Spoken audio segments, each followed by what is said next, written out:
எல்லோருக்கும் வணக்கம். முதல்ல உலகில் உள்ள அனைத்து சகோதர சகோதரி ஆத்மாக்களுக்கு இனிய பொங்கல் நல்வாழ்த்துக்கள். இன்னைக்கு ராஜயோக சீரீஸ்ல நம்ம பார்க்கக்கூடிய subject how God reforms us. கடவுள் நம்மை எப்படி சீர்படுத்துகிறார். ராஜயோகத்தில் நம்ம என்ன சொல்றோம்னா, நம்மளை அதாவது கலியுக வாசிகளை சூத்திரன்ல இருந்து 33 கோடி பேரை என்ன பண்றாரு பகவான் தேவதையை ஆக்குறார். அதுக்கான ஃபார்முலா மன்மனா பவ. தன்னை ஆத்மானு புரிந்து தந்தையாக சிவனை நினைவு செய்யும் போது பாவங்கள் எரிக்கப்படுது. அதனால நம்ம தேவதை ஆகிறோம்னு சொல்றோம். இனி கொஞ்சம் ஆழமா போவோமே. ஆக்சுவலா இந்த மன்மனா பவல பரமாத்மா என்ன பண்றாரு நம்மளை தேவதை ஆக்குறதுக்கு, இதை நம்ம பார்க்க போறோம் இந்த வீடியோல.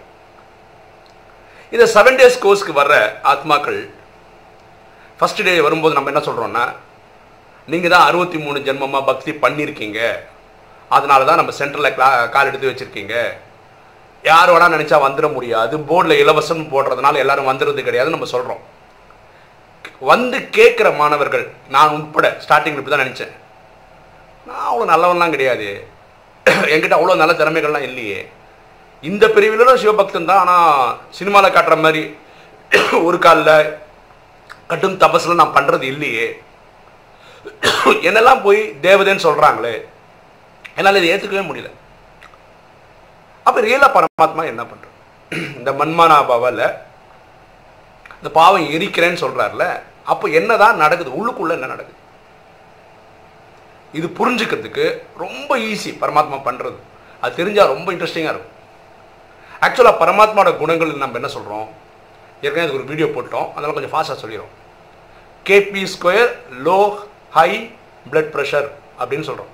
இது ஒரு குணங்களை பற்றி சொல்கிறதுக்காக. கேனா நாலேஜ், அடுத்தது purity, peace, love, happiness, bliss, power. இது வந்து பரமாத்மாவோட குணங்கள்.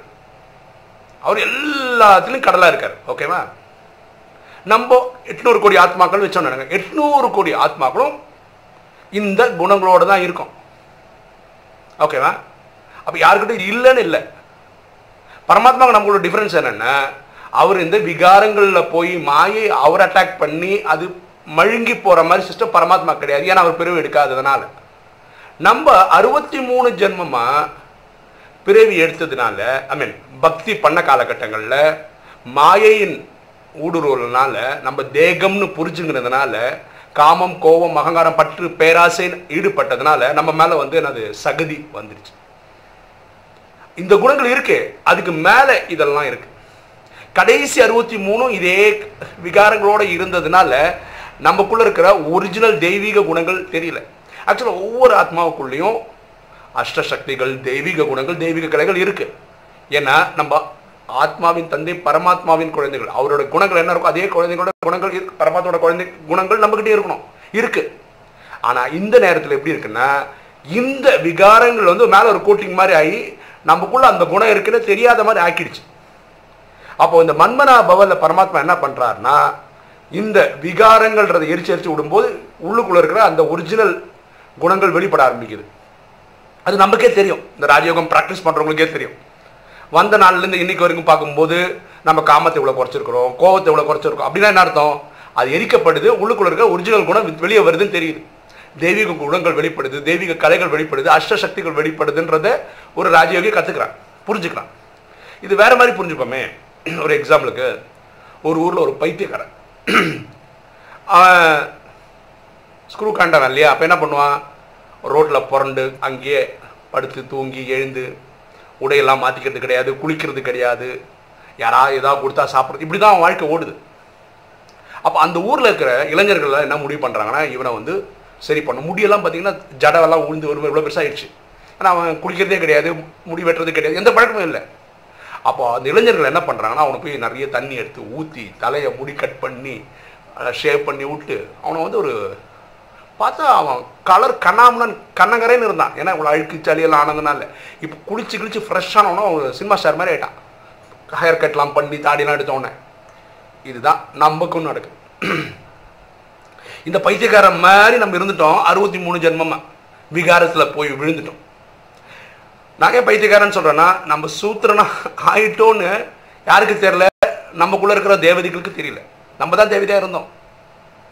அப்போது இவங்களெல்லாம் பிடிச்சி வச்சு இந்த குளிப்பாட்டி விட்டு அது பண்ணாங்கல்ல, இதுதான் இப்போ இந்த சத்சங்கத்தில் நடக்குது. பரமாத்மா இந்த நினைவு பண்ணும்போது பாவத்தை எரிச்சு எரிச்சு எரிச்சு உள்ளுக்குள்ளுக்கிற அந்த குணங்களை வெளிக்கொண்டு வந்துட்டு இருக்காரு. இதுதான் மன்மனாபவத்தில் நடக்கிற விஷயம். ஸோ இந்த 7 குணங்கள், பரமாத்மாவுக்கு சொன்ன 7 குணங்கள் உங்களுக்குள்ள எனக்குள்ள உலகத்தில் இருக்க 800 கோடி பேர்கிட்ட இருக்கு. இல்லைன்னு இல்லை, இருக்கு. ஆனால் இந்த விகாரங்கள், மாயை, காமம், கோபம், அகங்காரம், பற்று, பேராசின்னு சொல்லி ஒரு கோட்டிங் மாதிரி போட்டு அதை அப்படியே அழிச்சிருச்சு. நமக்கு தெரியல நம்ம தான் தேவதையாக இருந்தோம். அப்போ பரமாத்மா என்ன பண்ணியிருக்காரு? ஆக்சுவலாக பார்த்தீங்கன்னா அவர் பண்ண எல்லாருக்கும் பண்ணணுன்றதெல்லாம் நம்ம தான் கனெக்ட் பண்ணணும். அப்படிதான் வச்சிருக்காரு. தட்டுங்கள் திறக்கப்படும், கேளுங்கள் கொடுக்கப்படும். அதான் நம்ம தான் பரமாத்மா கனெக்ஷனில் போய் கேட்கும் போது பாவங்கள் எரிச்சு தராரு. அவராக பண்ணணும். 800 கோடி பேர் தான் பண்ணுறேன். 800 கோடி அவர் குழந்தைகள்ன்றதுனால தான் இந்த ட்ராமா டிசைன். எப்படி இப்போ ஒரு விஷயம் புரிஞ்சிச்சா? அப்போ நமக்குள்ளே இருக்கிற ஒரு குணத்தை அவரால் மாற்ற முடியும். இந்த ராஜயோகத்தில் பரமாத்மா கொடுக்குற வாணியில் எப்படி நம்ம ஸ்டார்ட் பண்ணுறார்? இனிமையான குழந்தைகளேன்னு தான் ஸ்டார்ட் பண்ணுறார். அவர் இப்படி சொல்கிறது இல்லை, எவ்வளோ சொல்லி திருந்தாத பசங்களேன்னு சொல்கிறதே கிடையாது. நான் 36லேருந்து கிளாஸ் எடுத்துன்னுக்கிறேன், இனியும் கோவத்தில் போகிறீங்க, அகங்காரத்தில் போகிறீங்க, பட்டில் போகிறீங்க, எல்லா விகாரத்திலும் போகிறீங்களே, உருப்பட மாட்டீங்களே, இப்படிலாம் சொல்கிறதே கிடையாது. அவருக்கு நல்லா தெரியும் அவரோட குணங்கள் தான் குழந்தைங்களுக்கும். இந்த மேலே இருக்கிற இந்த மாயையோட கோட்டிங்கை தூக்கிட்டான்னா என் குழந்தைங்களோட ஒரிஜினல் ரூபம் வந்துடும். இவன் சத்தியுகத்தில் எப்படி இருந்தா, ராஜாவாக இருந்தான்னு எனக்கு தெரியும்னு பரமாத்மாவுக்கு தெரியும். அதனால தான் அவர் எதை பற்றியும் கவலைப்படுறது. இப்போ பரமாத்மாவால் நம்மளை மாற்ற முடியும் போது நம்மளால சக ஆத்மாக்களை மாற்ற முடியாதான்னு கண்டிப்பாக்க முடியும். கண்டிப்பாக்க முடியும். ஒரு எக்ஸாம்பிள் சொல்ல பாருங்களா, ஒருத்தர் ரொம்ப பயந்து பயந்து பயந்து பயந்து வாழ்ந்துட்டு இருக்கான்னு வச்சுக்கோங்களேன். நீங்கள் என்ன பண்ணலாம்? பயத்துக்கான காரணம் என்ன? அதுக்கான தெளிவு இல்லை, அதுக்கான நாலேஜ் இல்லை. 7 பவரில் ஒரு நாலேஜ் எதுனா நாலேஜ் தான் ஃபஸ்ட்டு. கேபி ஸ்கொயரில் கே தான் நாலேஜ் தான் ஃபஸ்ட்டு. இப்போ பரமாத்மா மன்மனாபவரை பண்ண முடியும். அதாவது நான் பரமாத்மா நினைவு பண்ண அவர் எரிச்சு தர முடியும். அடுத்தவங்க என்ன நினச்சா என்னால் எரிக்க முடியாது. அந்த சக்தி எனக்கு பரமாத்மா சொல்லி தரல, எனக்கு தெரியாது. அப்போ நான் என்ன பண்ணலாம்? இந்த ஆத்மாவை பரமாத்மாட்ட கொண்டு போயிட்டு கனெக்ட் பண்ணி அந்த நாலேஜின் சக்தி வாங்கி கொடுத்தேன்னு வச்சுக்கோங்களேன், அந்த நாலேஜ் அவருக்கு வர ஆரம்பிக்கும். எதுக்காக பயப்படுறாரோ அதுக்கூட தெளிவு அவர் கிடைக்கும். நாளைக்கு அவர் பலசாரி ஆகிடுவார். ஒருத்தர் ரொம்ப கோவப்பட்டே இருக்காருன்னு வச்சுக்கோங்களேன், நீங்கள் பரமாத்மா கனெக்ட் பண்ணி அன்பின் சக்தி, கோவம் ஏன் வருது? அன்பு இல்லாதனால வருது. அப்போ அன்பு வந்ததுன்னா கோவம் எரிஞ்சிடும், ரொம்ப சரியாயிடும், செட்டில் ஆகிடும். இவ்வளோதாங்க. அப்போது நம்ம ஒரு ஆத்மாவை பார்க்குறோன்னு வச்சுக்கோங்க, அவன் இன்னைக்கு இருக்கிற சன்ஸ்கார் இருக்குல்ல, கோவப்படுறாருன்னு இருக்குன்னு வச்சுக்கோங்களேன், இவன் கோவப்படுறானே நம்ம நினச்சோன்னு வச்சுக்கோங்களேன், அவனும் மாறப்போகிறது இல்லை, நம்மளும் டிஸ்டர்ப் ஆகிடுறோம், இரிட்டேட் ஆகிடும். நம்ம எதுக்காக ராஜயோகம் பீஸ்ஃபுல்லாக இருக்கிறதுக்கு, அமைதியில் நம்ம வாடுறதுக்கு, சரியா? அப்போ நமக்கு அமைதி வேணும்னா அவங்களாவே அக்செப்ட் பண்ணுங்க. ஆனால் அவன் மாதிரி ஆகணும்ல, அதனால பரமாத்மாவை கனெக்ட் பண்ணு. ஏன்னா பரமாத்மாவால் தான் அந்த அன்பின் சக்தி கொடுக்க முடியும். அப்போ நம்ம அவர் எப்படி பார்க்கணும்னா, எப்படி நம்ம பரமாத்மா நம்மளை எப்படி பார்க்குறாரு? சத்தியுகத்தின் தேவதை, சத்தியுகத்தின் ராஜான்னு தான் நம்மளை பார்க்குறாரு. அதே கண்ணோட்டத்தில் இவரை பார்க்கணும். இவர் எப்படி பார்க்கணும்? கோவக்காரன் வச்சுக்கலாம், இவர் அன்பின் மழை பொழிகிறவர், அன்பின் நதி, இவர் மாஸ்டர் அன்பு கடல், இப்படின்ற பார்வையில் தான் நம்ம பார்க்கணும். இப்படியே பார்த்துட்டே இருந்தீங்கன்னா இன்னைக்கு இல்லை நாளைக்கு அவர் அந்த மாதிரி அன்பாயிடுவார். ஏன் நம்ம மாறலைங்களா?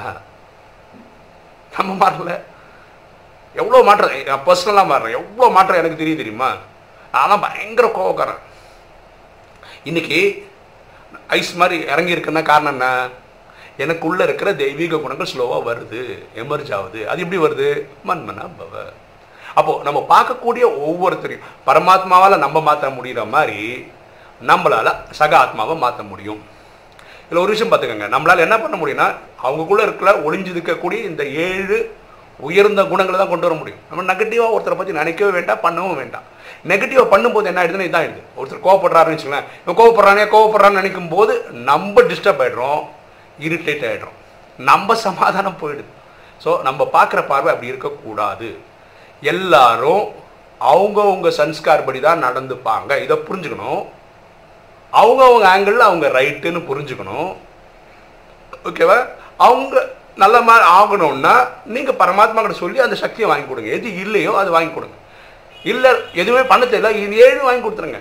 KP square, low high blood pressure, knowledge, purity, peace, love, happiness, bliss, power, இந்த எல்லா சக்தியும் கொடுங்களேன். எது குறையுதோ அது ஃபுல்லாக எடுப்போது. புரியுதுங்களா? அப்போ இதுதான் பரமாத்மா பண்றார்.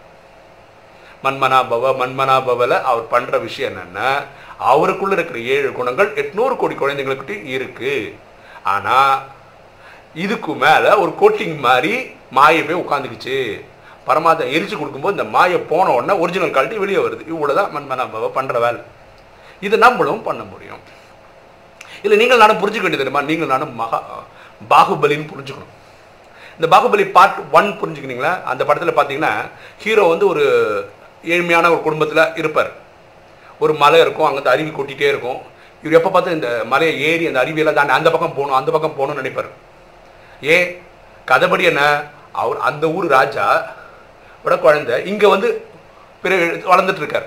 அப்போ அந்த ஊருக்கு போகணும், அந்த ஊருக்கு போகணும், அந்த ஊருக்கு. அதே தான் நமக்கும் நடக்குது.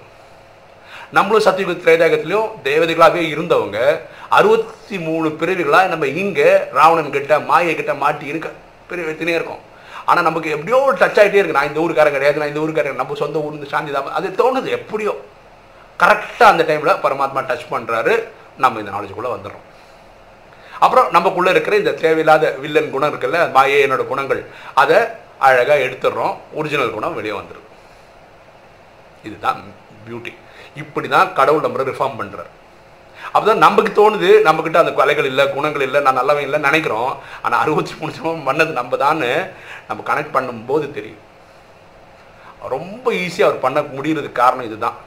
இந்த குணங்கள் ஏற்கனவே இருக்குது, அப்படி தான் டிசைனாக இருக்குது. ஆத்மாக்குள்ளே எப்படி மனசு, புத்தி, சன்ஸ்கார் இருக்கோ, இந்த ஆத்மாவுக்கு இந்த 7 குணங்கள் டிஃபால்ட்டாக செட்டிங்கோட தான் வருது எல்லாருக்குள்ளேயும். ஆனால் அதுக்கு மேலே என்ன பாசி மாதிரி படிஞ்சு போச்சோ அந்த மாதிரி. ஒரு சூரியனை மேகம் கூட மறைச்சிடுதுங்க. அது மாதிரி தேவதே ஒரு ஆத்மான்றது பவர்ஃபுல் சோல் அது. அப்போ அதுக்குள்ளே இருக்கிற தெய்வீக குணங்கள் 7ஐயும் மாயை என்ற மேகம் மறைச்சிடுது. அது போயிடுச்சுன்னா ஒரிஜினல் குணம் வந்துடும். இவ்வளோதான் மேட்டர். ஓகே, மீண்டும் ஒரு முறை உலகத்தில் உள்ள என்னோட சகோதர சகோதரிகளுக்கு இனிய பொங்கல் நல்வாழ்த்துக்கள். இன்றைக்கி வீடியோ உங்களுக்கு பிடிச்சிருக்குன்னு நினைக்கிறேன். பிடிச்சிங்க லைக் பண்ணுங்கள், சப்ஸ்கிரைப் பண்ணுங்கள், ஃப்ரெண்ட்ஸுக்கு சொல்லுங்கள், ஷேர் பண்ணுங்கள், கமெண்ட்ஸ் போடுங்க. Thank you.